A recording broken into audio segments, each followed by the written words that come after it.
Assalamualaikum Ustaz. Assalamualaikum warahmatullahi wabarakatuh, Kak. Kak Iza buka majlis Ustaz. Okey, Kak. Silakan, Kak. A'udzubillahi minasyaitonirrajim. Bismillahirrahmanirrahim. Assalamualaikum warahmatullahi wabarakatuh. Alhamdulillah wassalatu wassalamu ala Rasulillah wa ala alihi wa sahbihi wa man walah. Subhanaka la ilma lana illa ma 'allamtana innaka antal alimul hakim. Rabbi shrah li sadri wa yassir li amri wahlul 'uqdatam min lisani yafqahu qawli. Alhamdulillahilladzi hadana li hadza wa ma kunna linahtadiya laula an hadana Allah. Allahumma anfa'na bima 'allamtana wa 'allimna ma yanfa'una wa zidna 'ilma. Rabbana yassir wa la tu'assir, Rabbana tammim bil khair, Rabbi zidni 'ilman, amin ya rabbal alamin. Ustaz, last kita jumpa ujung bulan 11 itu. Oktober 12. Jadi hari itu Ustaz ada cakap kita nak ulang sedikit ayat 45 dan 46 surah Al-Furqan. Silakan Ustaz. Jazakallahu khairan, Kak Liza. Assalamualaikum warahmatullahi wabarakatuh. Alhamdulillah wassalatu wassalamu ala Rasulillah amma ba'd. Tuan-tuan dan puan-puan rahimani wa rahimakumullah. Alhamdulillah, segala puji bagi Allah Subhanahu wa taala di atas izin dari Allah Subhanahu wa taala, pertemuan kita pada pagi ini dapat diberikan keizinan oleh Allah, yang mana kita telah bertangguh beberapa kelas. Jadi ada berlaku beberapa perubahan masa yang menyebabkan kelas banyak tertangguh, kerana saya pun sudah banyak melibatkan kelas-kelas bersemuka. Jadi keadaan perjalanan, keadaan waktu untuk daripada satu tempat ke satu tempat itu menyebabkan kurang kesesuaian. Jadi moga-moga penangguhan kelas kita sebelum-sebelum ini dapat memberikan ruang yang banyak kepada tuan-tuan dan puan untuk membuat ulang kaji bagi ayat-ayat yang telah pun kita pelajari sebelum ini. Jadi seperti yang dimaklumkan dan kita pun sedia maklum bahawa tadabbur ringkas surah Al-Furqan ini kita dah sampai kepada ayat yang ke-46. Kita dah sampai kepada ayat nombor 46. Jadi sebelum kita masuk kepada ayat nombor 47, maka kita kena kembali sekejap kepada ayat nombor 45 dan ayat nombor 46. Okay. Ayat nombor 45 ini berkenaan dengan apa? Ayat nombor 46 berkenaan dengan apa? Okay. Ayat nombor 45 dan ayat nombor 46 ia berkaitan dengan bayang-bayang yang Allah menjaganya, Allah yang ciptanya, Allah yang menguruskan bayang-bayang tersebut, yang kita sedia maklum bahawa bayang-bayang tersebut ia sangat dikaitkan dengan cahaya. Okay, jadi kita tengok sekejap ayat nombor 45. Okay. Kalau kita baca dekat ayat nombor 45, Allah memerintahkan kepada Nabi SAW, Allah memerintahkan kepada kita semua untuk kita melihat, merenung tentang kekuasaan Allah Subhanahu wa taala. Allah mengatakan, a'udzubillahi minasyaitonirrajim, alam tara ila rabbika, tidakkah engkau melihat kekuasaan Tuhanmu? Okay, jadi ayat 45 ni pun kita dah tahu dah dia punya ibrahnya, pengajaran dia sebenarnya objektif utamanya Allah hendak mengemukakan salah satu daripada kekuasaan Allah, kebesaran Allah ada pada al-zil, iaitu ada pada bayang-bayang. Kenapa Allah nak memaparkan kekuasaannya, keagungannya? Kita semua sudah sedia maklum, ia merupakan cara mengajak, menyuruh orang-orang yang mensyirikkan Allah itu, mereka pergi kepada mengesahkan Allah Subhanahu wa taala. Jadi dia punya sebenarnya objektif besarnya adalah pada mengajak manusia supaya mentauhidkan Allah. Apa alasan, apa bukti untuk mentauhidkan Allah? Buktinya ada pada bayang-bayang. Okey, bayang-bayang ni Allah Taala menyebut dengan bentuk, Allah kata kaifa maddadh-dhilla. Bagaimana Allah menjadikan bayang-bayang itu terbentang. Okey, maksudnya Allah boleh bagi bayang-bayang tu panjang bayang-bayangnya. Okey. Kemudian Allah mengatakan walau syaa, kalau Allah mengkehendaki la ja'alahu sakina. Allah jadikan bayang-bayang tu dia statik je. Dia tak hilang, bayang-bayang tu tetap ada bayang-bayang tu. Okey, tuan-tuan, kita kena bawa diri kita kepada suasana persekitaran orang-orang Arab musyrikin Mekah. Kita tahu orang-orang Arab musyrikin Mekah ini mereka sentiasa berada di dalam kita kata dalam keadaan yang panas macam tu.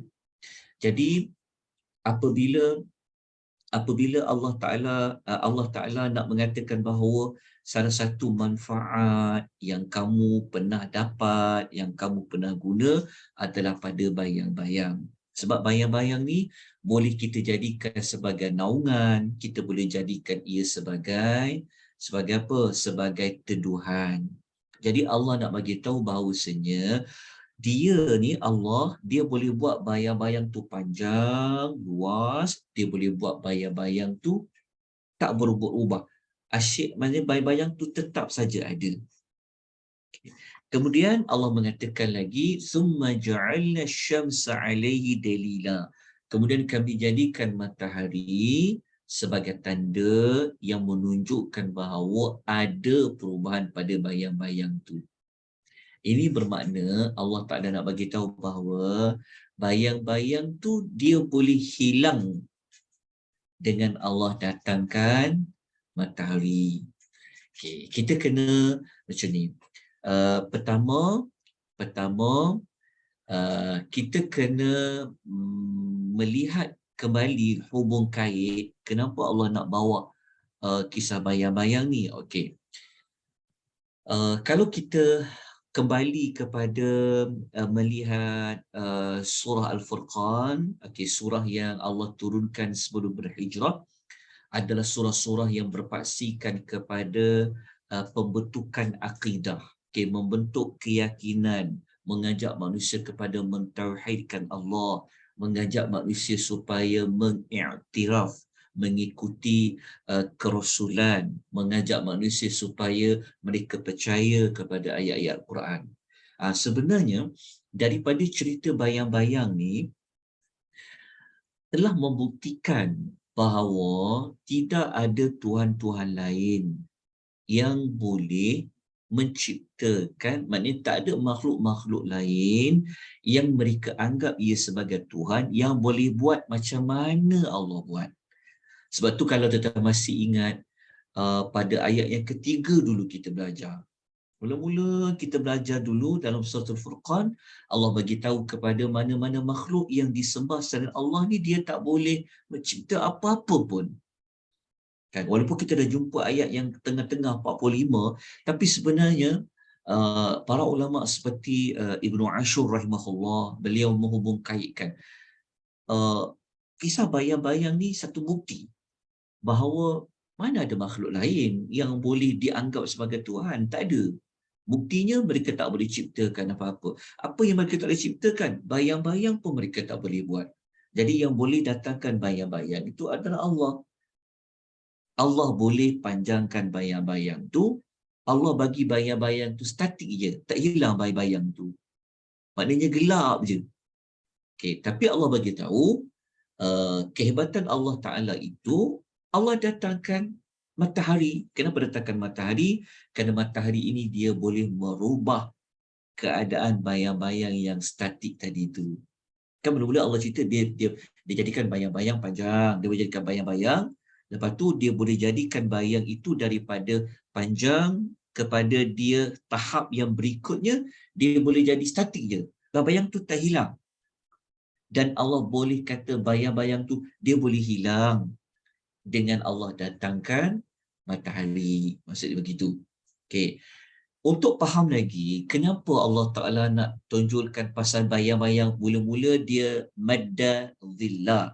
Lepas tu dia kata bayang-bayang tu sakinah. Lepas tu bayang-bayang tu dia boleh berubah. Macam ni, kalau kita baca ayat ni, dia Allah Ta'ala dia yang tersurat ni kita tahu bayang-bayang tu dia berubah. Mula-mula tak ada kepada ada, lepas tu dia terus ada statik je, lepas tu dia boleh hilang dengan adanya matahari. Okey. Para ulama sebenarnya mereka nak kaitkan juga cerita bayang-bayang yang ada berubah daripada satu tahap kepada satu tahap, kan? Sebenarnya para ulama ni dia nak kaitkan dengan Al-Quranul Karim juga. Maksudnya begini, bayang-bayang ini Allah jadikan dia ada, kita panggil apa? Allah jadikan dia bentuk bertahap. Faham kan? Bertahap. Bertahap tu maksudnya mula-mula Allah boleh jadi panjang, Allah boleh jadikan pendek, Allah boleh jadikan dia statik saja bayang-bayang. Lepas tu bayang-bayang tu boleh hilang kalau datangnya matahari. Okay. Kenapa Allah Ta'ala nak cerita bayang-bayang tu macam ada tahap-tahap? Okay. Kalau tuan-tuan masih ingat lagi, sebelum ni apa di antara isu yang orang Arab musyrikin pertikaikan tentang Al-Quran? Masih ingat lagi sebelum ni di antara isu apa yang mereka pertikaikan tentang Al-Quranul Karim? Antara dia, kenapa mereka nak tolak Al-Quranul Karim? Okay. Kalau kita masih ingat lagi Ayat 32, Ustaz. Ya, ayat tu maksudnya apa? Dan orang-orang kafir berkata, mengapa Al-Quran ini diturunkan kepadanya sekaligus? Macam itulah, bayang-bayang pun ada bertahap-tahap, sebab tu Al-Quran turun bertahap-tahap. Ya, betul. Jazakallahu khairah. Maksud dia Allah Ta'ala nak jelaskan bahawa cara Allah ni menciptakan sesuatu, apa yang Allah jalankan, semua ada tahap-tahap dia. Jadi sebenarnya secara tak langsung, ayat ini sebenarnya ada kaitan nak menjawab bahawasanya kalau bayang-bayang tu Allah boleh cerita bertahap-tahap, kan kenapa Al-Quran tak boleh turun sedikit, setahap demi setahap? Okey, itu ada kaitan dengan Al-Quran sebab kita tahu surah Al-Furqan ni memang fokusnya tentang nak menekankan tentang wahyu Al-Quran. Okey, jadi tentang Allah tu, tentang keesaan Allah kita faham. Allah je yang boleh ciptakan bayang-bayang. Jadi telah menolak dakwaan ada makhluk lain yang boleh jadikan Tuhan. Kan? Bayang-bayang tu tak ada makhluk-makhluk lain yang boleh buat bayang-bayang tu, Allah je. Allah je boleh kontrol bayang-bayang tu. Okay. Dari sudut Al-Quran, kita nampak tahap-tahap diturunkan Al-Quran. Okey. Kemudian dari sudut kerasulan pula macam mana? Dari sudut kerasulan, maknanya ayat ni kan pasal bayang-bayang. Bila pula Nabi SAW dia belajar bab sains kan sebagainya. Maknanya, ingat tak sebelum ni mereka pernah kata Nabi SAW yang apa? Yang mereka rekakan Al-Quranul Karim. Ingat lagi tak pada ayat macam ayat nombor 4, ayat nombor 5, kita belajar mula-mula dulu dekat pembukaan surah Al-Furqan. Jadi terbukti kan? Terbukti pada yang 45-46 ni kan, kalau Nabi Muhammad SAW reka bayang-bayang, macam mana Nabi SAW boleh mengetahui proses pembentukan bayang-bayang tu. Kan? Itu dia menguatkan bahawa Al-Quran bukan turun dari Nabi SAW tetapi diberikan wahyu oleh Allah Azza wa Jalla. Okey, satu lagi sudut pandang perkaitan antara cerita bayang-bayang ni kepada isu-isu yang dibincangkan dalam Suratul Furqan adalah kalau saya sempat sebenarnya merujuk kepada apa yang diulas oleh Ibnu Ashur, dia nak katakan begini. Tuan-tuan, bayang-bayang ni gelap kan? Lepas tu gelap tu boleh hilang, bayang-bayang tu boleh hilang dengan Allah datangkan apa? Asy-syamsa, iaitu matahari kan? Lepas tu kalau kita baca ayat nombor 4, Allah kata thumma qabadnahu ilaina qabdan yasira. Kami tarik balik bayang-bayang itu kepada kami dengan beransur-ansur. Ini pun kita kaitkan dengan turunnya bertahap-tahap tadi itulah. Okey. Kata para ulama, itulah yang ada berkaitan dengan Al-Quran. So Al-Quran ini dia adalah cahaya. Umpama matahari yang mengeluarkan cahaya. Okay. So, cahaya Al-Quran seperti matahari. Matahari, dia boleh hilangkan bayang-bayang yang gelap itu. Yang gelapnya itulah boleh dikaitkan dengan apa? Boleh dikaitkan dengan kegelapan kehidupan orang-orang Arab musyrikin. Kamu hidup dalam keadaan gelap. Kamu berada dalam kegelapan. Tapi kegelapan itu boleh dihilangkan sedikit demi sedikit, seperti mana bayang-bayang yang ada. Bayang-bayang gelap tu Allah boleh hilangkan dia sikit. Cuba kita tengok ayat 46 tu. Allah kata kami tarik balik bayang-bayang itu kepada kami beransur-ansur. Tapi sebelum tu terkena tengok ayat matahari tu 45 tu. Allah kata kami jadikan matahari sebagai tanda berlakunya perubahan bayang-bayang tu. Jadi apa berkaitan isu bayang-bayang tu dengan nama Suratul Furqan, isu tentang Al-Furqan ini? Maknanya bayang-bayang tu Allah boleh bagi hilang gelap dia. Macam itulah kehidupan kamu, hai orang-orang Arab musyrikin. Allah boleh hilangkan. Kalau bayang-bayang gelap boleh dihilangkan dengan matahari, hilangkan sikit-sikit, maka macam itulah Al-Quran, dia turun sedikit demi sedikit. Maka kalau Quran turun sikit-sikit, tersingkaplah. Apa maksudnya? Maksudnya tersingkaplah kegelapan kamu. Makin lama makin terang, makin lama makin terang, makin lama makin terang. Sampai satu ketika, ada lagi tak kegelapan? Dah tak ada dah. Okey, itulah yang Allah nak kaitkan dengan matahari. Tapi boleh tak Allah Ta'ala nak biar je mereka dalam kegelapan? Boleh. Macam mana Allah boleh buat bayang walau sya'a ja'alahu sakina. Allah boleh buat bayang-bayang tu tak hilang. Biar aja bayang-bayang kat situ. Okey, begitulah yang Allah Ta'ala nak kaitkan dengan Al-Quranul Karim.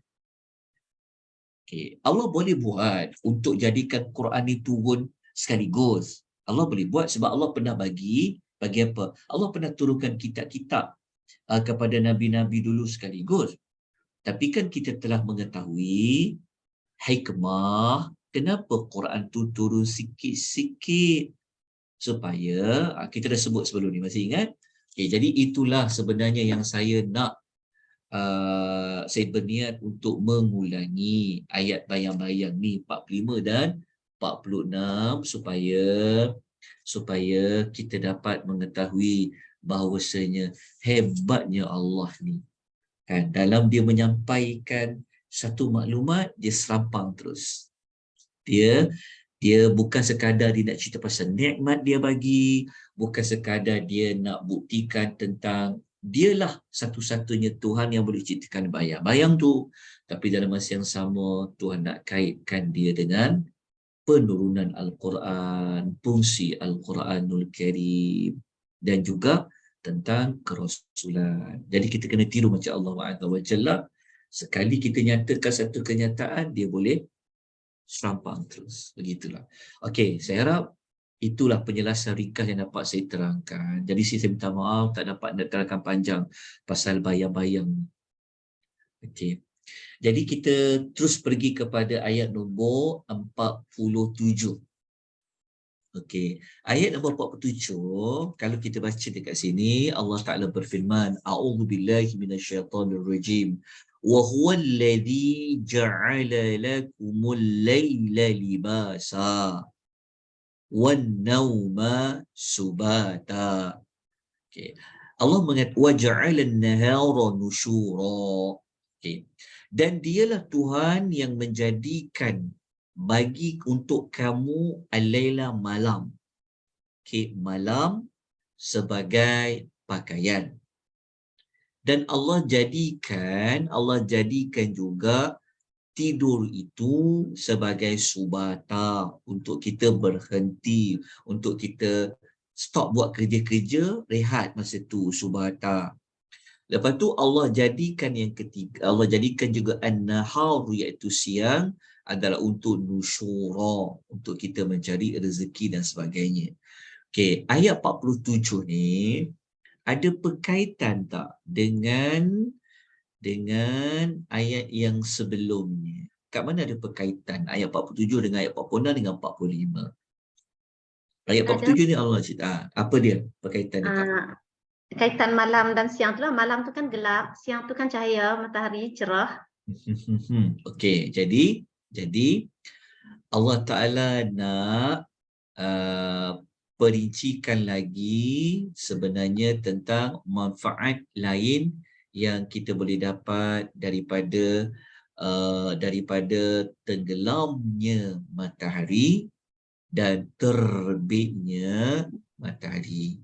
Jadi ayat 47 ni Allah nak fokus tentang matahari. Okey. Tapi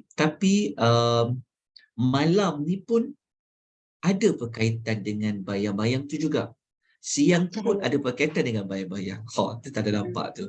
Apa sebenarnya yang Allah nak kata ni? Dia punya, okey, begini. Kejap ya. Okey. Pertama, kita dah tahu bahawa ayat 47 ni Allah Ta'ala nak cerita manfaat lain yang manusia boleh dapat kalau matahari itu dia tenggelam, manusia dapat manfaat apa? Boleh Okey. tidur. Okey, maksud dia Rehat. dia boleh Rehat. tidur, dia boleh rehat. Lepas tu kalau matahari ni terbit, dia boleh dapat apa? Okey. Jadi dekat sini begini, macam mana kita nak kaitkan dengan isu bayang-bayang tadi? Dia punya bijaksananya Allah ni. Lepas tu saya kata penting sangat melihat hubungan antara ayat dengan ayat yang sebelum dia. Okey, macam mana jadinya gelap? Cuba cerita, gelap tu jadi macam mana? Kita kan tahu kan, masuk macam petang nak senja kan macam tak gelap sangat, betul? Masih nak, tapi kita nampak dah gelap, maknanya dah senja. Lepas tu senja tu jadi macam di langit tu. Dia akan jadi macam lama-lama gelap, langsung apa? Langsung jadi gelap lah. Kat situ pun sebenarnya Allah menunjukkan macam sikit-sikit kan. Mula nampak gelap sikit, kan nampak sikit langit, lepas tu lama-lama gelap terus, dah tak nampak dah. Jadi dia terus jadi gelap. Okey. Kemudian gelap tu dia boleh hilang tak? Dia hilang dengan apa? Datangnya siang. Kan dia tengok kan. Sikit dah siang. Macam tu. Dia bukan sekadar Allah nak cerita malam dan siang je. Tapi Allah nak kaitkan juga nanti ada kaitan dengan bayang-bayang tadi. Jadi nampak tak perkaitan? Dia yang tersirat je sebenarnya Tuhan nak kata macam itulah perubahan hidup manusia. Dia Allah boleh buat kan? Satu tahap. Jadi nak buang kesyirikan tu semua tu ada kaitan. Allah boleh jadikan. Okey. Dalam masa yang sama sebenarnya Allah Ta'ala nak kata siapa yang datangkan malam tu? Siapa yang nak datangkan siang tu? Kan? Jawapannya hanya Allah yang satu tu lah. Jadi ayat-ayat macam ni, dia dipanggil ayat-ayat kauniat kan. Kalau kita diajar tentang tafakur alam, tafakur kejadian siang dan malam, kan kalau kita baca Allah suruh kita melihat perubahan malam kepada siang tu. Jadi sebenarnya isunya siapa yang jalankan malam tu? Siapa yang jalankan siang tu? Jadi sebenarnya ayat ni dia mengukuhkan apa yang pernah Allah bincang sebelum ini pada awal-awal suratul Furqan. Ya Allah kata makhluk yang kamu sembah selain Allah tu la yakhluquna syai'a. Mereka tidak boleh menciptakan apa. Okey. Kemudian kita baru pergi kepada ayat ini sendiri. Okey. Ayat ini kalau kita lihat pada ayat ini Allah menyebut tentang fungsi apa? Fungsi al-laila iaitu malam. Okey. Fungsi malam ni Allah kata sebagai apa dekat sini? Allah kata dia sebagai libasa. Libasa ni sebagai pakaian. Kenapa Allah kata malam ni sebagai pakaian? Apa yang kita faham? Pakaian. Cantiknya Allah Dia macam menggunakan analogi. gelap malam tu dia tak nampak apa, menutup lah. Macam kita tidur tertutup. Macam pakaian pun untuk tu, fungsi dia untuk menutup. Ya, untuk pakaian dia menutup badan kita. Dia boleh jadi selimut kita. Okey, pakaian. Lepas tu pakaian ni kita perlu kepada dia. Kan? Jadi malam ni dia seperti menutup pandangan kita, penutup tubuh badan kita. Okey, itu Allah menceritakan tentang pusi malam. Okey. Kalau kita nak tengok pakaian itu dia menyelimutkan kita, ada Allah sebut tentang wal-laili idza yaghshaha. Cuba tuan tengok dekat suratul Lail, surah pasal bukan surah Lail, surah Asy-Syams. Surah Matahari, kita akan jumpa dalam ayat tu Allah menyebut, kalau ayat ni Allah kata malam tu sebagai pakaian. Ayat 4 Ustaz. Kalau kita baca pada ayat 4 surah Matahari, surah Wasy-Syams, kita akan jumpa Allah kata malam tu sebagai apa? Wal-laili idza yaghshaha, wal-laili idza yaghshaha. Apa maksud yaghshaha? Cuba terjemahkan. Wal-laili idza yaghshaha tu. Apa maksud yaghshaha? Terjemahan demi malam apabila menutupinya. Menutupinya. Jadi antara benda yang boleh menutupi adalah pakaian, iaitu libasa. Okay. Kemudian kalau kita lanjutkan lagi, Allah mengatakan dan wanauma subata, dan Allah sebut tidur untuk kamu jadikan sebagai subata, berhenti rehat. Okey. Dekat ayat ni mula-mula Allah sebut tentang malam sebagai pakaian, lepas tu Allah sebut tentang tidur. Okey, tidur kat situ kenapa Allah sebut pada malam tu? Apa dia punya alasan dia? Apa hikmah dia kat situ? Menunjukkan bahawa malam memang untuk tidur. Kan? Jadi kalau dia dah gelap ni senang nak tidur. Berbeza dengan kita tidur dalam keadaan cahaya terang benderang. Jadi Allah tutup terang tu dengan malam. So malam tu umpama dia pakaian yang menutup tubuh badan. So malam tu sangat sesuai digunakan untuk nauma, iaitu untuk tidur. Cuba tuan kaji di sudut sains. Apakah hormon yang keluar kalau time gelap? Ada kaitan tidur tu.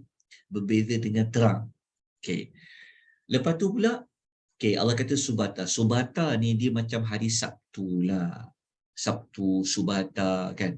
Jadi Allah jadikan malam ni untuk kita berehat. Tak payahlah buat kerja apa-apa. Istirahat. Subatan ni macam duduk bertenang-tenang. Itulah malam. Jadi dekat sini, kalau kita malam tu kita jadi lebih aktif, memang kita melawan kepada fitrah kejadian malam tu untuk kita. Melainkan kalau memang kita ni memang ada kerja, memang kerja kita shift malam. Shift malam memang tak apalah. Tapi kalau duduk melepak-lepak, kadang-kadang mamak tak ada kerja benda pun. Dia jaga malam dia. Masa itulah nak aktif, nak bersembang. Tak, sebenarnya ikan malam untuk subata. Kita bertenang-tenang, berehat, tak buat kerja apa-apalah. Itu adalah pada perkataan subata. Okey. Kemudian Allah Ta'ala nyatakan lagi, وَجَعَلَ النَّهَارَ نُشُورًا. Allah menjadikan siang pula, nahar itu siang adalah untuk apa? Nusyura, untuk kamu keluar mencari rezeki. Nusyur ni maksudnya untuk kita bertebaran, untuk kita bangkit, untuk kita berusaha mencari rezeki. Okay. Tuan-tuan dan puan-puan, rahimani, rahimakumullah. Untuk lebih begini kejap ya. Okey, kalau kita faham dekat sini, kita tahu sudut, kalau kita nak kaitkan ayat 47 ni dengan kuasaan Allah, saya rasa semua orang boleh tahu, betul? Kan? Yang boleh jadikan malam Allah, yang boleh jadi siang kan adalah Allah. Kalau kita buka surah Yasin, kita akan jumpa lagi lah macam mana malam tu datang, macam mana siang tu datang. Kita jumpa banyak ayat kan. Tuhan kata malam tak boleh dikejar siang, siang tak boleh kejar malam, matahari tak boleh kejar bulan, bulan tak boleh kejar matahari kan. Itu kita baca, kita dah sedia maklum. Okey. Tuan-tuan rahimani wa rahimakumullah. Ini menunjukkan juga kepada kita, menunjukkan juga kepada kita tentang kehebatan Allah dan dalam masa yang sama kelemahan manusia. Kita perlu tenaga, kita perlu berehat. Itu dari sudut perbezaan antara Allah dengan makhluk dia. Dalam masa yang sama, tuan-tuan dan puan, ayat ni sebenarnya Allah Ta'ala nak suruh kita kenang nikmat dia, kenang nikmat dia. Nikmat yang ada pada manusia ini apa? Malam, nikmatnya ada pada waktu, yang ada pada siang. Jadi apabila manusia kenang nikmat Tuhan, dia rasa Tuhan ni banyak sangat berjasa pada dia, maka dia akan jadi manusia yang bersyukur terhadap nikmat-nikmat itu. Jadi hujungnya juga akan bawa manusia kepada apa? Membawa manusia kepada memperakui, meyakini Tuhan itu hanyalah satu. Itu Allah Azza wa Jalla. Sebab apabila kita kenang nikmat Tuhan, kita tak sampai hati untuk kita menyakiti apa pihak-pihak yang telah memberikan jasa banyak pada kita. Itulah kita panggil tidak kufur nikmat. Kita panggil orang yang mensyukuri nikmat. Ini cara Allah nak bagi kita ni, memang Allah nak bagi kita satu persatu sebab-sebab, bukti-bukti kenapa Allah itu perlu diesakan. Tapi jadi nak bagi manusia rasa Allah tu esa, Allah tu hanya satu, maka Allah membawa kita dalam bentuk kita mengenang nikmat-nikmat dia. Okey. Tuan-tuan dan puan-puan rahimani wa rahimakumullah. Kalau tuan-tuan nak dapatkan lagi ayat-ayat lain, cuba tuan-tuan tengok dalam surah Al-Qasas. Dalam surah Al-Qasas, surah nombor 28, kita cari ayat 70 lebih. Allah ada menyebut tentang Allah boleh buat malam ni malam aja, tak ada siang-siang. Allah boleh datangkan siang aja, tak ada malam-malam. Tak datang malam, siang je Allah boleh buat. Okey, tuan-tuan cuba buka ayat 71 Kita buka muka surat 394, surah Al-Qasas. Al-Qasas. Surah nombor 28. Kalau kita baca ayat 71, surah Al-Qasas, kita akan jumpa ayat yang membuktikan bahawasanya yang datangkan malam, yang jalankan malam tu Tuhan yang Esa tu. Tak ada makhluk lain. Kan? Yang mana kalau kita baca ayat nombor 71, Allah mengatakan Allah boleh jadikan malam ni sampai kiamat. Malam aja sampai kiamat. Lepas tu Allah tanya, Man ilahun ghairullah ya'tikum bidhiya? Okey, tuan-tuan, perlukah saya paparkan ayat nombor 71 surah Al-Qasas? Kita tengok kejap, boleh? Okay, Ada dekat ruangan chat, Syahira dah letak pada ni. Okey, tuan tengok dekat ruangan chat, tapi kita bantulah sahabat-sahabat kita, mungkin dia tak bawa Quran, tak ada Quran, mungkin dia sambil dengar. Ada yang dekat hospital tu pun ada tu. Ada macam Kak Syidah tu dia ada sahabat-sahabat kita kan. Okey, cuba tengok ayat 71 kejap 71. Pelan-pelan ni kita belajar umpama bayang-bayang. Bayang-bayang. Okey, jadi kita tengok ayat 71 nak membuktikan bahawa kenapalah Allah ni nak cerita tentang malam sebagai pakaian, sebut tentang siang. Okey. Ayat 71 kalau kita baca, Allah kata apa? Tengok saya paparkan dekat screen Zoom tuan-tuan perempuan. Allah kata apa? Bagaimana fikiran kamu jika Allah menjadikan malam kepada kamu tetap ada selama-lamanya sampai hari kiamat?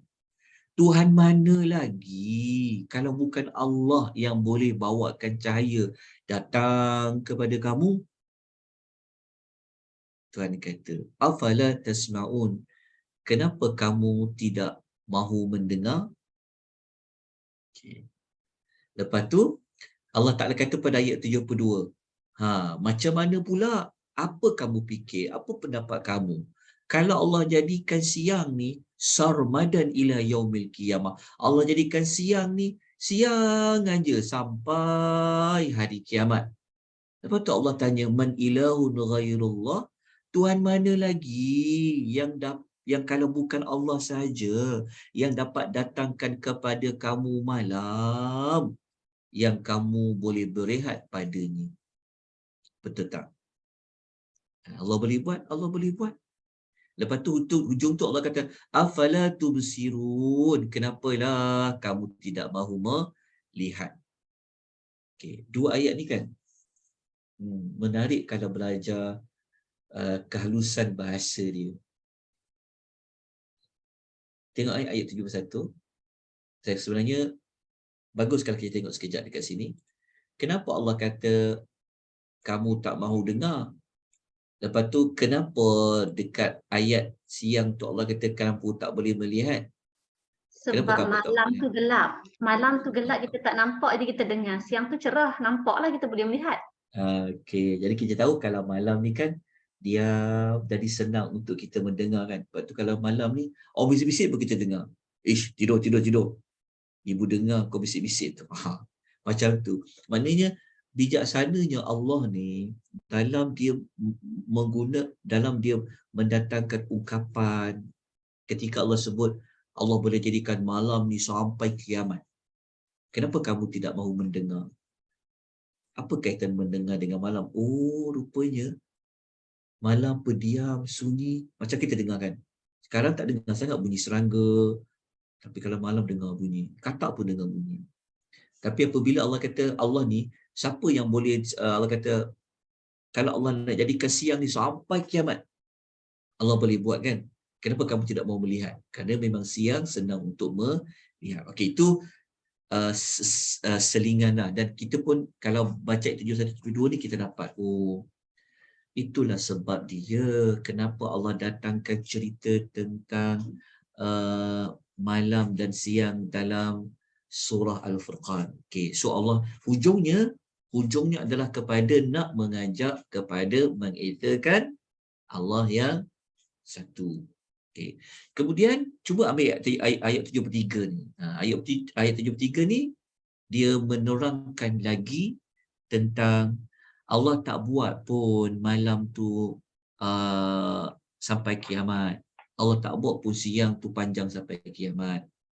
Tapi Allah nak menunjukkan rahmatnya, Allah buat apa? Kita ambil 73 tu untuk kukuhkan lagi ayat 47 yang kita baca tadi tu. Wa min rahmatihi ja'ala lakumul laila wan nahar. Kita kena ambil rahmatnya sebab lepas ni kita jumpa Allah sebut tentang rahmat. Jadi Allah kata di antara rahmat pemberiannya, bukti rahmatnya Allah kepada kamu, Allah menjadikan malam itu dan siang itu litaskunu fihi, untuk kamu berehat padanya, iaitu pada malam. Wa litabtaghu min fadlihi, supaya kamu berusaha mencari rezeki dari limpahan kurniaannya. Itu adalah pada waktu siang. Okay. Maknanya kita dapat belajar pengajaran ni apa? Malam memang untuk rehat. Siang memang untuk berpenat-penat. Itulah sebenarnya yang betul ketetapan Allah. Allah jadikan memang itulah konsep dia. Tapi kalau kita terbalik dia, maka jadi tak betul lah kita. Kecuali ada beberapa pengecualian lah. Ada pekerjaan-pekerjaan yang tak boleh nak buat siang je, malam pun kena ada juga. Macam hospital kan. Kalau gunakan ayat ni untuk ditadabbur, tak boleh. Tak boleh buat kerja shift malam. Quran kata malam untuk rehat. Jadi macam tak kenalah pula. Tapi secara umum secara umumnya memang malam untuk berehat, siang untuk kita berpenat-penat mencari rezeki. Okey, jadi kita teruskan kembali dengan ayat berikutnya, ayat nombor 40. Berapa tadi? Ayat nombor 48. Okey. Surah Al-Furqan. Okey, setakat ni tuan-tuan boleh ikut tak? Tuan-tuan boleh dapat kaitkan apa yang kita pelajari dengan ayat-ayat yang sebelumnya. Apa sebenarnya tujuan Allah datangkan ayat-ayat kauniyat seperti itu? Maknanya patut ke kalau kita cari Tuhan lain selain Allah? Macam layak ke ada makhluk lain yang kita percaya dia berkuasa?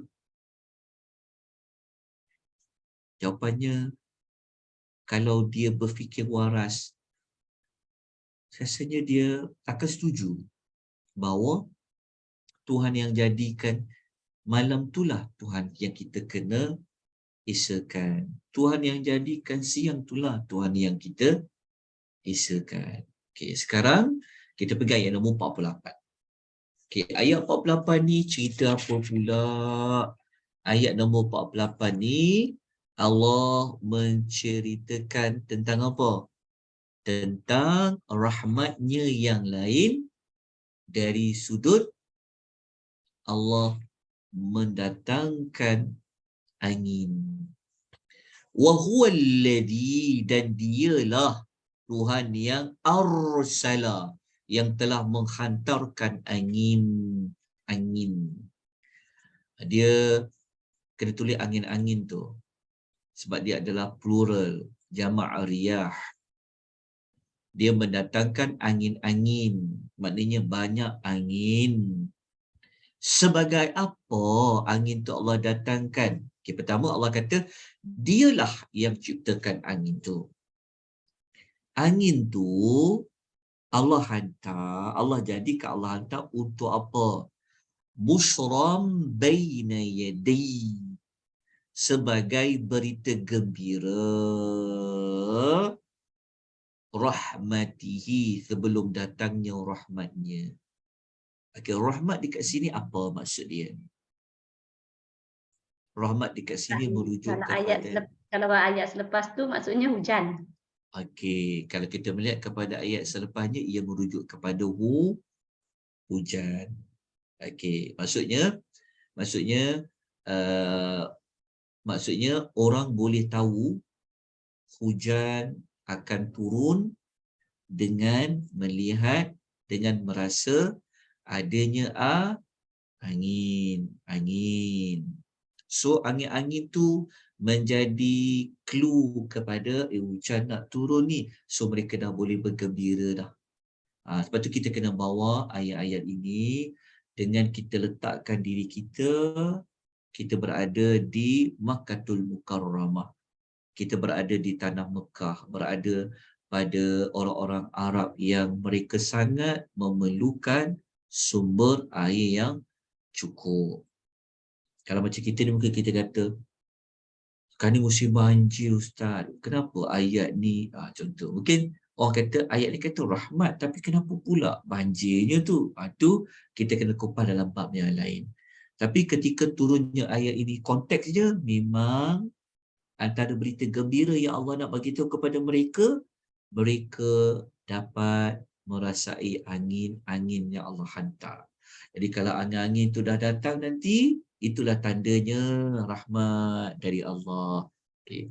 Rahmat dari Allah ni, Allah ceritakan lagi. Wa anzalna minas sama', dan kami menurunkan dari langit itu ma'an, air tahuran yang bersih, suci, lagi menyucikan. Itu air apa yang bersih suci tu? Ia adalah air hujan. Okey, tuan-tuan puan rahimahullah, saya rasa saya tak perlu ulas lanjut sebab tuan-tuan boleh faham. Cuma kalau kita ambil sedikit waktu menghalusi ayat ni, dah pernah dengar kan? Tuan-tuan dah pernah dengar kan? Perbincangan kenapa Allah guna riyah dalam bentuk jamak, dalam bentuk plural. Angin, kalau dia satu, dia panggil rih. Dia rih. Kalau dia banyak, dia ada riyah. Tadi rih ke riyah? Bacaan dia. Ada alif kan? Arsalna riyah. Bukan arsalna rih. Rih berbeza dengan riyah. Okey, ini ada beza lah. Okay. Allah pilih yang mana? Allah tak pilih yang ini. Tapi Allah pilih yang riyah. Cuma terjemahan kita angin. Angin. Kita buat angin-angin lah. Okay. Apa beza dia kalau Allah guna rih dengan Allah guna riyah? Dah belajar kan? Apa beza dia? Riyah biasanya untuk kabar gembira, riyah tu untuk membawa azab. Okey. Kalau Allah gunakan angin, rih, dalam bentuk bilangan yang tunggal, mufrad, singular, angin yang datang itu angin yang membawa azab. Tapi kalau Allah menggunakan angin ataupun ar-riyah dalam bentuk jama' ataupun dalam bentuk plural, angin itu datang menunjukkan nikmat, menunjukkan dapatnya rahmat. Okey, jelas dekat situ. Sebab tu Allah kata ar-riyah. Okey, kalau tuan-tuan nak bukti, nak tengok satu bukti, apa kata kita cuba tengok dalam surah nombor 69 Al-Haqqah. Kita tengok contoh. Kalau ditanya, apa contoh angin tu dalam bentuk singular bilangan satu? Okay, kita tengok. Surah nombor 69 Al-Haqqah. Kita tengok ayat nombor 6. Kita tengok ayat nombor 6. Surah Al-Haqqah. Okay, jumpa. Allah kata, wa amma 'adun fa'uhliku birihin. Kat sini. Rihin sarsarin 'atiyah. Okay, jumpa tak? Birihin. Okay, kat sini Allah kata apa? Adapun kaum 'Ad, mereka telah dibinasakan oleh angin. Allah guna riyah ke Allah guna rih. Allah guna rih. Betul?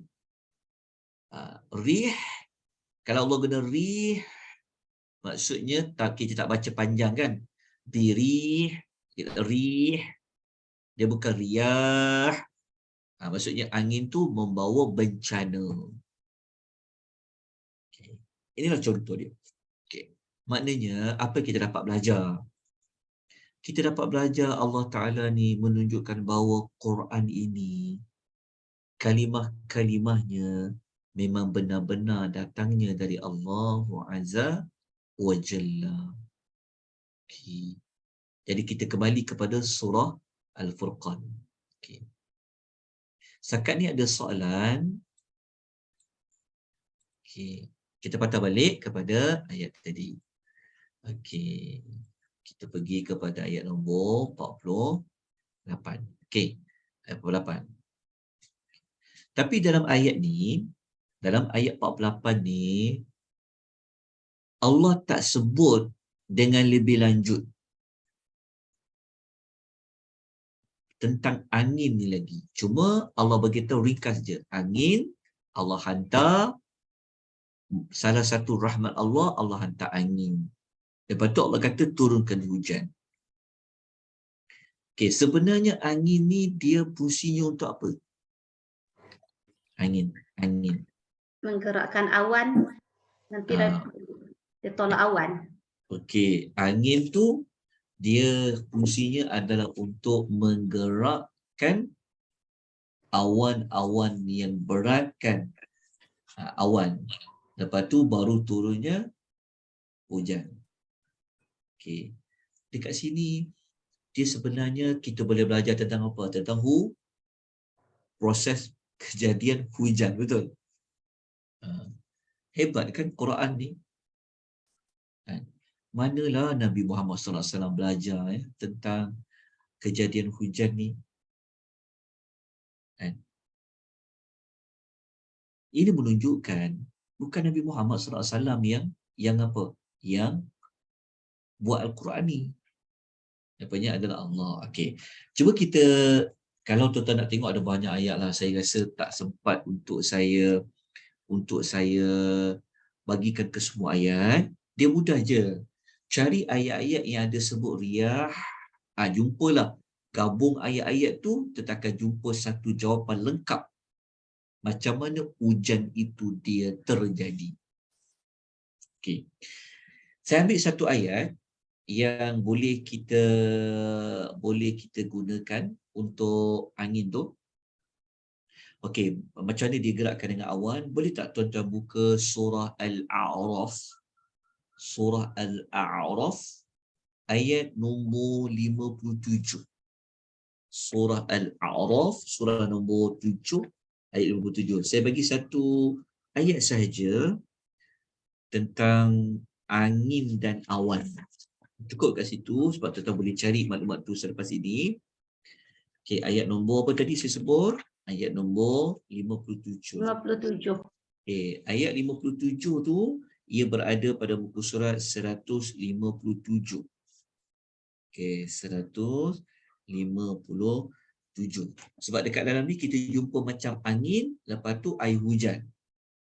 Tapi kalau kita kumpulkan ke semua ayat-ayat sebut tentang angin-angin, maka kita akan jumpa sebenarnya angin tu apa peranan dia dengan hujan tu. Okey, saya buka surah Al-A'raf sekejap ya. Sekejap kita buka surah Al-A'raf. Okey. Dah dikongsikan dekat ruangan chat tak? Surah Al-A'raf tadi. Sudah, Ustaz. Okey dah. Alhamdulillah. Jazakillah khairah.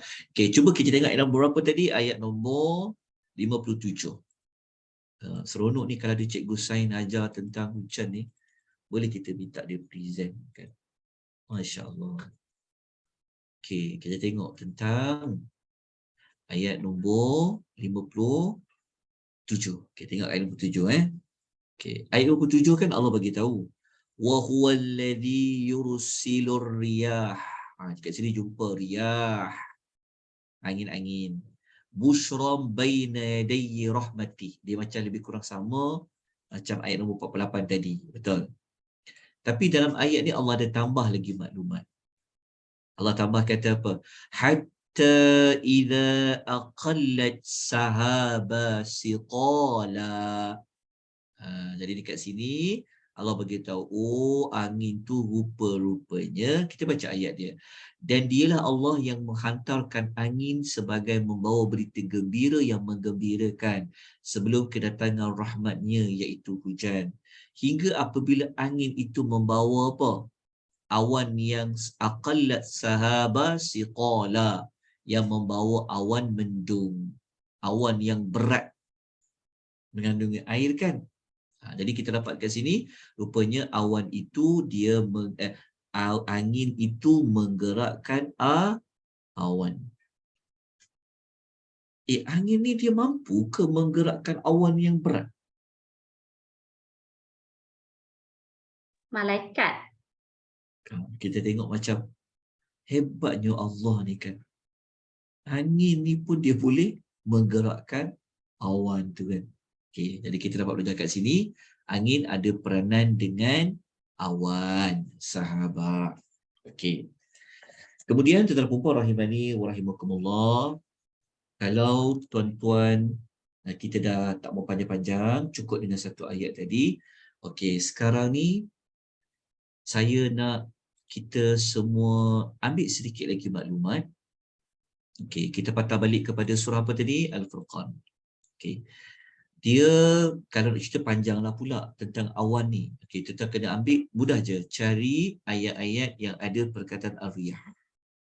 Ar-riyah kita akan jumpa, kita akan kombinasikan semua ayat tu, kita akan dapat maklumat lengkap tentang kejadian hujan. Okey, sekarang kita pergi kembali kepada ayat yang berikutnya dalam surah Al-Furqan tadi. Allah menyebutkan tentang apa ni? Allah menyebut tentang, cuba cak ayat nombor yang berikutnya. Ayat berikutnya Allah sebut tentang apakah? Ayat 49 ke Ustaz? 49 tadi. Nombor ayat 49, agar dengan air itu kami menghidupkan negeri yang mati ketandusan dan kami memberi minum kepada sebahagian apa yang telah kami ciptakan berupa haiwan-haiwan ternakan dan manusia yang banyak. Okey. Ayat 49 ni apa berkaitan dia dengan ayat 48? Apa hubung kait dia? Bila air tu menghidupkan dari sumber kehidupan kepada yang ada di bumi. Okey. Kita tahu pada ayat sebelumnya Allah kata, kalau kamu nak tahu salah satu rahmat Allah, Allah menurunkan air hujan daripada langit. Air itu sangat bersih, kata Allah. Okay. Jadi air yang turun dari hujan itu akan digunakan untuk apa? Jadi Allah kata linuhyiya bihi baldatan maita. Untuk kami hidupkan dengan air yang turun dari langit itu pada mana-mana bumi yang telah mati. So bumi yang telah mati ni maknanya bumi yang tandus, yang gersang, yang kemarau, yang kekurangan air, yang tak ada air. So Allah turunkan air hujan itu pada negeri bumi yang tandus, bumi yang mati. Okey. Lepas bumi tu mati, bumi tu jadi apa? Bumi tu pastilah bumi tu hidup. Okey. Lepas tu Allah mengatakan lagi, wanusqiyahu mimma khalaqna an'ama. Serta Allah memberikan minum dari air hujan itu kepada sebahagian dari makhluk-makhluk kami. Okay, Allah sebut umum dulu. Daripada air hujan itu jadikan apa? Untuk air minuman. Betul tak? Sebahagian daripada makhluk-makhluk kami. Okay, maknanya ada makhluk Allah yang minum air hujan, ada yang minum air selain pada air hujan lah. Okay. Jadi, maknanya, pertama Allah sebut tentang bumi yang mati, lepas tu, maksudnya fungsi air tadi untuk apa? Untuk menghidupkan menghidupkan apa? Untuk menghidupkan bumi yang mati, maknanya untuk menumbuhkan tumbuhan. Okey. Ayat yang paling jelas nak jelaskan lagi bumi yang mati tu akan keluar apa? Ayat ni dia tak sebut. Okey, bumi tu mati, okey, bumi mati tu jadi apa? Allah tak sebut. Jadi tuan kena apa? Kena buat apa? Tuan kena merujuk ayat-ayat dalam surah-surah yang lain yang ada kaitan dengan air hujan yang Allah turunkan. Ayat paling mudah sekali lah. Kita boleh ambil surah apa? Kita boleh ambil surah Yasin lah. Surah Yasin. Ayat yang Tuhan kata bumi yang mati tu lepas tu kena pada bumi mati tu keluar apa? Ingat tak? Wa ayatul lahumul lailu naslahu minhun nahar. Bukan, ayat dia lain. Ayat satu lagi tu. Wa ayatul, ingat tak ayat dia? Yang Allah kata keluar biji benih tu, ayat nombor 33. Wa ayatul lahumul ardul maitatu ahyaynaha. Sambung. Wa akhrajna minha habban faminhu ya'kulun. Ingat tak ayat tu? Allah kata, dan tanda bukti Allah tu berkuasa, dia maha hebat, maha agung. Allah telah menghidupkan bumi yang mati. Tapi dalam surah Yasin Allah tak sebut macam mana Allah menghidupkan bumi yang mati tu. Tapi di surah ni sebut daripada ma daripada sama ke air langit. Lalu bumi yang mati tu dia keluar apa? Maka dia tumbuhkan bijian. Daripada biji-bijian itulah kamu selalu makan. Okey, kat situ kita boleh cari jawapan. Sebab dekat surah ni dia hanya kata Allah menghidupkan bumi yang mati tu. Maksudnya hidupkan bumi yang mati tu, akhirnya bumi mati tu jadi hidup. Hidup keluar apa? Keluarlah biji-bijian, sayur-sayuran, tumbuh-tumbuhan. Okey, itu dah surah lain. Okey. Dalam ayat ni juga Allah menyebut pusi air tu juga adalah untuk apa? Untuk diminum. Bukan sekadar untuk bumi yang mati tapi juga untuk diminum oleh apa? Allah sebut antaranya siapa? An'ama, binatang ternakan. Wa anasiya, dan ramainya manusia. Okey. Cuba tuan-tuan berhenti sekejap dekat ayat 49 ni kan. Cuba tuan-tuan tengok kat sini. Kenapa Allah sebut binatang ternak dulu untuk minum air hujan tu, baru Allah kata manusia yang ramai. Kenapa tak sebut manusia dulu, barulah sebut binatang ternakan?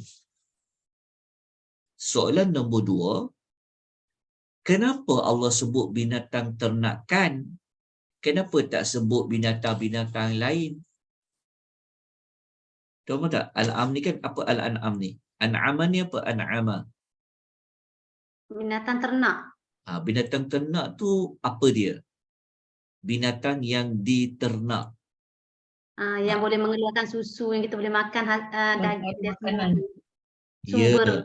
Contoh-contoh haiwan an'am ni, an'am ni lah yang kita buat sembelihan kan, betul tak?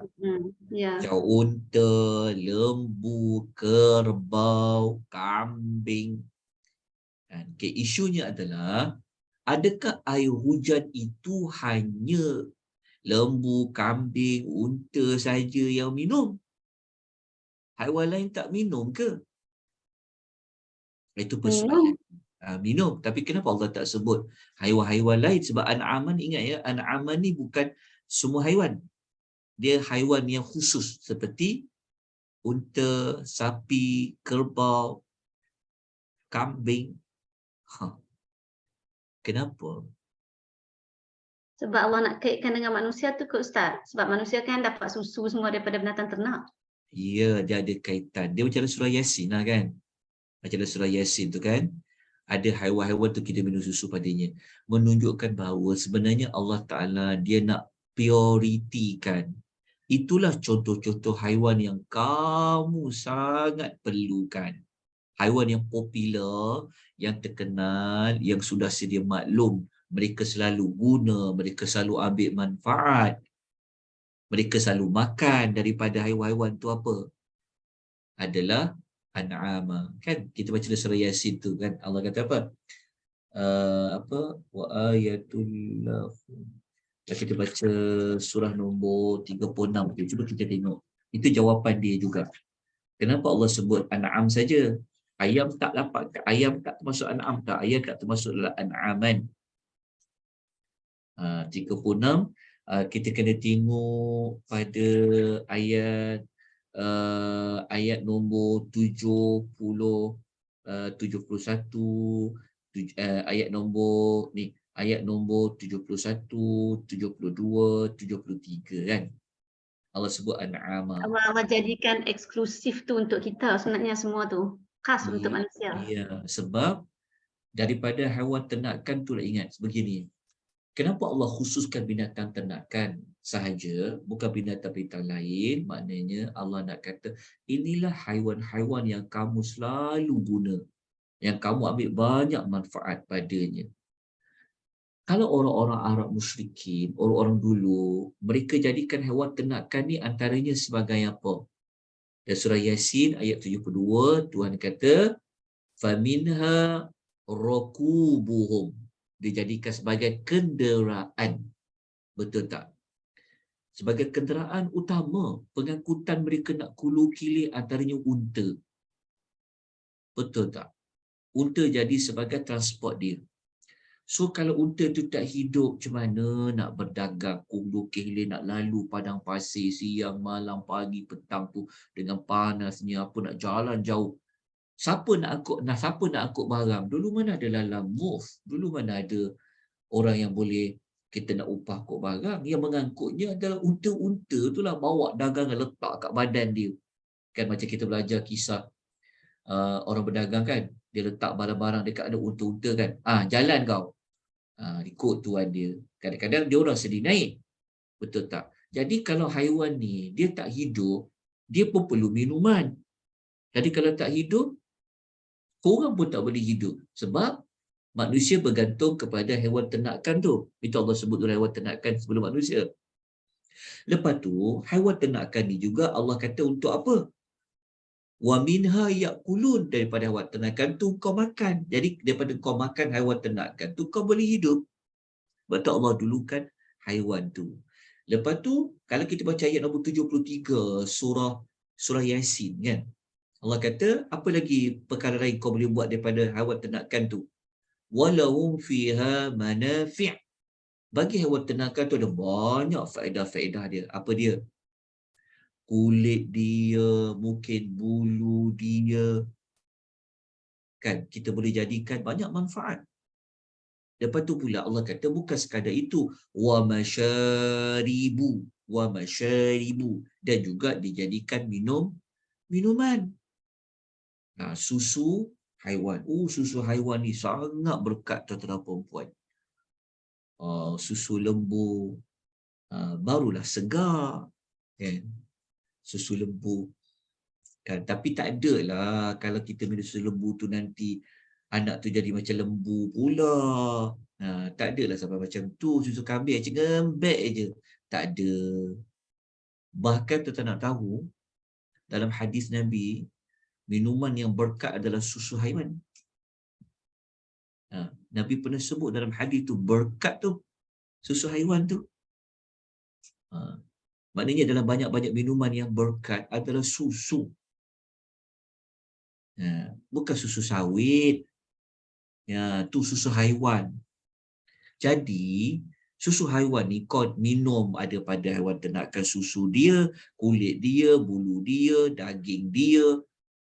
Nak jadikan dia sebagai tunggangan. Betul tak?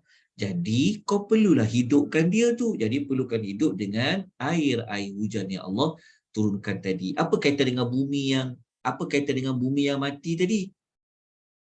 Bumi yang mati tadi, apabila dia keluar biji-bijian, pohon-pohonan, tumbuh-tumbuhan, kan haiwan tu nanti nak makan juga, nak makan rumputnya. Betul tak? Lepas tu nak minum airnya. Okey. So orang Arab musyrikin ni takkanlah kau tak nampak lagi bahawa Tuhan itu satu. Okey.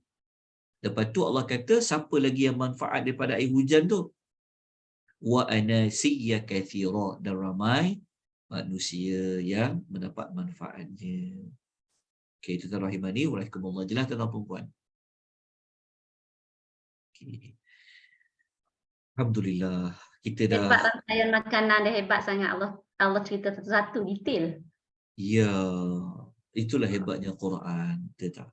Jadi kalau kita nak tarik anak-anak kita yang dia memang belajar sains kan, kita bawa je terus ayat-ayat ni terus. Kan, contoh cerita pasal hujan, lepas tu cakap dia, oh ibu lebih tahu pasal hujan tu. Cerita dah bawa cerita haiwan, gabung dengan surah Yasin tu semua, masya-Allah. Okey. Dan tuan-tuan puan rahimani wa rahimakumullah, dalam bahasa yang lain, maksudnya dari sudut lain, kita pun sedia tahu kenapa Allah katakan air hujan tu menghidupkan bumi yang mati, ada kaitan juga dengan menghidupkan orang yang mati. Kita tahu kan cara kita hidup ni akan ditumbuhkan dulu daging-daging kita melalui air hujan yang Allah turunkan. Macam itulah tumbuhan. Okay, cuma kita tak nak masuk bab itu lagi. Kita terus pergi kepada bukti-bukti tentang angin, hujan dan sebagainya. Okay. Satu lagi, sebelum saya nak beralih pada ayat yang berikutnya, tuan-tuan, apa lagi pusing angin? Saya terlupa nak sebut pusing angin tadi. Apa lagi pusing angin? Selain daripada dia menggerakkan awan yang berat, okey, menggerakkan awan yang berat tu nak turunkan hujan, apa lagi pusing angin? Agak-agaklah. Hebatnya, mukjizatnya Quran ni kan. Hebatnya Allah Azza wa Jalla ni. Apa lagi? Siapa tahu pusing angin? Cepat. Dia regulate udara. Apa regulate dalam bahasa Melayu? Lagi. Angin tu dia nak gerakkan apa? Biji benih. Sebaran biji benih. Lebaran biji benih. Ini mesti dah lama tak berlayar di atas lautan ni. Menggerakkan kapal. Musim banjir. Ya, dia angin ni juga adalah untuk menggerakkan kapal-kapal. Cuba tuan-tuan buka surah Ar-Rum. Ar-Rum, surah nombor 30. Buka ayat nombor 46. Buka ayat nombor 46. Okey, buka surat nombor 46. Kita tengok surah Rum sekejap . Dah dekat dah dengan surah Furqan tu. Beberapa surah je. Okey, kita tengok ayat nombor 46. Okey. Orang dulu kalau dia nak berlayar di atas lautan, dia akan gunakan apa? Dia gunakan kapal-kapal. Dia akan gunakan kapal-kapal layar dia. Jadi macam mana nak gerakkan kapal-kapal layar tu? Dulu dia kan tak ada enjin macam sekarang. Kan? Jadi dia gunakan apa? Dia gunakan angin. Jadi kalau kita tengok dekat ayat 46 dalam surah Rum, lepas tu saya kata tadi, kumpul ayat-ayat yang ada perkataan ar-riyah, pasal angin-angin. Kita akan dapatlah maklumat yang lengkap tentang hujan, tentang angin. So kita boleh buat tadabbur tema pasal angin sahaja. Oh, sudah dapat menimbulkan rasa ketakjuban keagungan, kebesaran Allah Azza wa Jalla. Inilah termasuk dalam topik ayat-ayat kauniyah. Okay, kalau Ayat kita baca 48 pun ada Ustaz tu. Ayat 40, 48 menginginkan angin untuk gerakan awan. iya, okey, itu pasal awan lah. Jadi kita tengok dekat ayat 46. Okey, Allah sebut di antara tanda-tanda yang membuktikan kekuasaannya, Allah menghantarkan angin-angin yang membawa berita gembira yang menggembirakan. Allah kata, untuk apa? Untuk mereka merasakan liyuziqakum, untuk mereka rasakan sedikit daripada rahmat kami, daripada rahmatnya. Dan untuk apa? Ini jawapan dia. Walitajriya fulku bi amri, untuk supaya kapal-kapal berlayar laju dengan perintahnya. Angin. Kan? Itu yang ada perlumbaan kapal kan. Dia guna angin je. Ke kanan, boleh ke kiri. Sebab tu kalau kita belajar pasal angin saja, ya Allah, besar manfaat. Allah guna angin kan, Allahu Akbar. Salah satu tentera Allah. Hebatnya Allah Azza wa Jalla ni. Kalau kita renung, tafakur, kita rasa macam dengan angin saja pun dah banyak nikmat kita dapat. Betul tak? Nikmat mana lagi yang kamu nak dustakan? Dengan angin je pun kita dah tak terucap dah. Memang kita kata tak terkira kita akan nikmat-nikmat Allah Azza wa Jalla dengan angin. Okey, jadi kita dapat belajar, alhamdulillah. Daripada punca angin lah wujudnya orang duk study pasal angin, betul tak? Angin kalau dia kuat, kapal terbang tu pun memang dia mengambil kira tentang angin, betul tak? Angin kuat dari mana, angin tak kuat dari mana. Ni kita tengokkan filem-filem kan, dia tahu kan, okay, angin ni di mana kuat, angin ni di mana dia kuat. Angin. Sebab tu orang dulu dalam berperang pun dia akan tengok angin. Apa lagi? Angin. Kapal terbang hebat macam mana pun, tapi kalau angin kuat tak boleh juga untuk dia turun kan. Dia nak landing pun kalau angin kuat pun dia tak berani nak turun. Jadi kita kata daripada angin ni saja ada banyak rahmat Allah yang boleh kita ambil. Jadi patut ke nak jadikan ada makhluk-makhluk lain yang kamu anggap sebagai Tuhan? Itulah yang menguatkan permulaan 3 ayat yang pertama dalam suratul Furqan. Okay. Kemudian kita tutup dengan ayat ini. Kita dah lebih waktu kan? Tadi kita mula 9.30 Ustaz, dia habis pukul 11. Oh ya, pukul 11. Mohon maaf. Saya tahu maaf tuan-puan ni sebab banyak berlaku perubahan ni. Sebab dia tengok angin-angin tadi macam, angin-angin, Masya Allah. Sebenarnya saya ada banyak nak sampaikan, tapi tu yang saya duduk lambat-lambatkan sikit sebab apa nak cakap, nak sunting maklumat mana, nak sebut ayat mana, tu jadi macam itulah. Okay, jadi tak apa, alhamdulillah Allah memudahkan juga pengisian dengan rahmatnya. Allah memudahkan segala kefahaman, ilmu, semua itu datangnya dari Allah Azza wa Jalla. Alhamdulillah hari ini iman kita dapat kita tingkatkan. Kita rasa kebergantungan kita kepada Allah semakin jelas lagi. Kita rasa terlalu agung Allah Ta'ala. Dan kita dapat rasa bahawa kita dapat lagi menambah keyakinan, bestnya Quran ni. Nanti tuan-tuan dan puan, kita akan belajar salah satu jihad kita apa tau? Jihad kita dekat surah Furqan nanti adalah dengan Al-Quranul Karim. Jadi apa kita buat ni sebenarnya kita sedang berjihad. Nanti kita akan jumpa dekat suratul Furqan, Allah sebut tentang berjihad dengan Al-Quranul Karim. Dekat ayat mana agak Allah sebut tentang jihad tu? Ayat 52 Ustaz. Nanti kita akan jumpa dekat ayat nombor 52. Ya.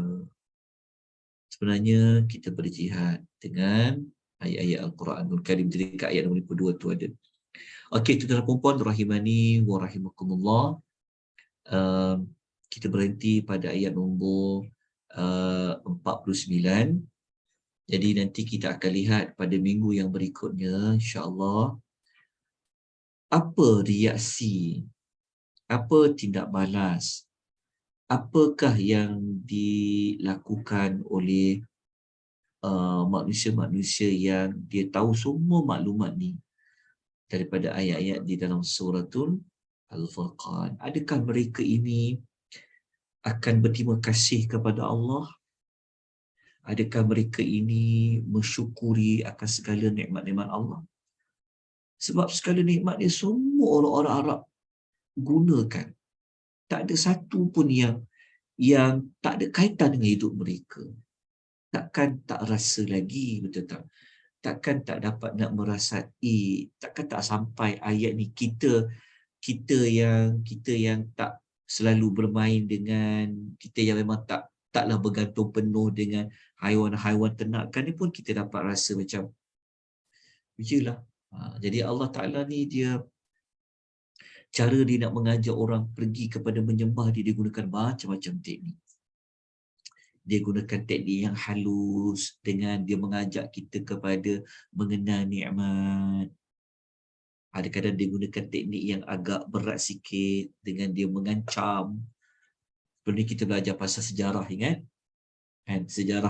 Sejarah apa? Sejarah umat-umat terdahulu kan? Inilah maksudnya kita belajar pendekatan Al-Quran ya. Pendekatan Al-Quran kita kena tiru, kita sebagai ibu nak ngajar anak-anak, kita sebagai guru nak mengajar orang lain sebagainya, gunakanlah pendekatan bagaimana yang Allah gunakan. Pendekatan ayat-ayat kauniyat, pendekatan membentangkan nikmat, membawa manusia kepada mengenal rahmat, menggunakan juga kaedah sejarah umat-umat yang terdahulu. Sebab lepas ni kita akan jumpa sejarah. Kita akan jumpa sejarah pada ayat-ayat yang berikutnya. Okey. Ada tak sebarang penambahan maklumat? Ada ke tuan-tuan nak tambah? Ada sebarang pertanyaan tuan-tuan dan puan rahimani wa rahimakumullah? Ya, ada. Dekat ruangan chat, Puan Syafini tanya, perkataan yasira pada ayat 46 tu boleh dikaitkan dengan makna mudah ke Ustaz? Mana Yasira. ayat Ayat nombor 46. ayat nombor 46. Yasiran. Okey. Dia kalau konteks kalau kita, dia begini. Pertama, apabila kita nak menterjemahkan, mentafsirkan ayat ini, kita tengok kepada konteks penggunaan dia lah. Kalau pada ayat Yasira ni maksudnya merujuk kepada senang juga dari sudut bahasa, betul. Dia ada kaitan dengan yusran. Fa inna ma'al yusri yusran, senang. Okey. Kalau dalam konteks ayat ni dia bermaksud sedikit demi sedikit, itulah. Maksudnya senang Allah nak gerakkan sedikit demi sedikit. Tapi nak dikaitkan ia dengan senang tu boleh, sebab memang ada digunakan perkataan yusran pada ayat-ayat yang lain. Tapi pada konteks ayat ni, dia merujuk kepada bagaimana Allah menghilangkan bayang-bayang itu dalam keadaan sedikit demi sedikit. Tapi cara Allah lakukan tu senang je bagi Allah Azza wa Jalla. Wallahu ta'ala a'lam. Baik, ada apa-apa lagi maklumat lain tuan-tuan dan puan yang boleh dikongsikan? Minta maaf ya, saya tangguhkan beberapa kelas. Okey, ada pertanyaan lain? Rahmani wa rahimakumullah. Yasiran tu boleh kata perlahan boleh diterjemahkan ya. Berasal-asal pun boleh.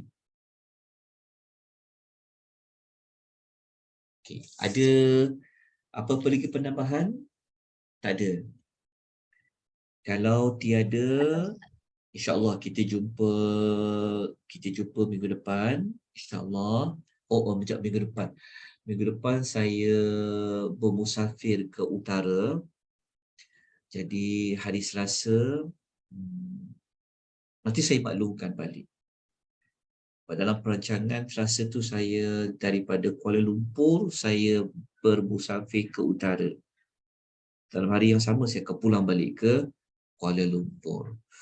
Jadi nanti saya maklumkan perjalanan. Mungkin ada perubahan, nanti saya maklumkan pada tuan-puan awal satu hari insyaAllah. Sebelum kelas bermula, sehari sebelum tu saya akan maklum pada tuan-puan insyaAllah. Baik, kita ucapkan jazakumullahu khairah kepada kumpulan penganjur kita Ahsanu Amala di atas penganjuran majlis ilmu kita yang banyak menyediakan kuliah-kuliah yang lain. Jadi kalau ada mana-mana kesulitan yang dihadapi disebabkan kelemahan dan kekurangan diri saya, saat ubah macam ni, saat tak ada kelas, saat last minute tu, saya minta maaf banyak-banyak. Tahun 2022 ni agak banyak saya agak kekelang kabutnya. Pertama, antara sebab utamanya kerana buku-buku saya, kitab-kitab saya berada di tempat yang lain. Jadi saya tak boleh, itu di antara kekangan besar saya lah, sebab saya tengah menyusun kembali maktabah tu. Jadi sebab saya saya bergantung banyak sebenarnya pada rujukan, jadi kadang-kadang itulah yang nak bergerak ke setempat tu waktu tu. Okay, tuan-tuan al-maklum lah, KL ni dia jam, kita target boleh sampai, tiba-tiba tak boleh. Itu yang banyak dalam perjalanan luar kawasan tu. Jadi saya minta maaf banyak pada tuan-puan rahimani wa rahimakumullah. Baik, saya serahkan kepada Kak Liza jika ada mana-mana penutup sebagainya. Kak, silakan Kak. Alhamdulillah, jazakallah khair Ustaz. Seronok walaupun ayat tak banyak kita belajar, tapi pendekatan dia sampai. Dia rasa timbul rasa kekaguman kepada kalamullah ni Ustaz. Alhamdulillah. Jadi terima kasih banyak Ustaz. Terima kasih semua. Kita akhiri dengan tasbih kafarah. Subhanakallah. Allahumma bihamdika asyhadu an la Astaghfiruka wa atubu ilaik. Sallallahu ala nabiyyina Muhammad wa ala alihi wa sahbihi ajma'in. Walhamdulillahi rabbil alamin. Wassalamualaikum warahmatullahi wabarakatuh. Terima kasih semua.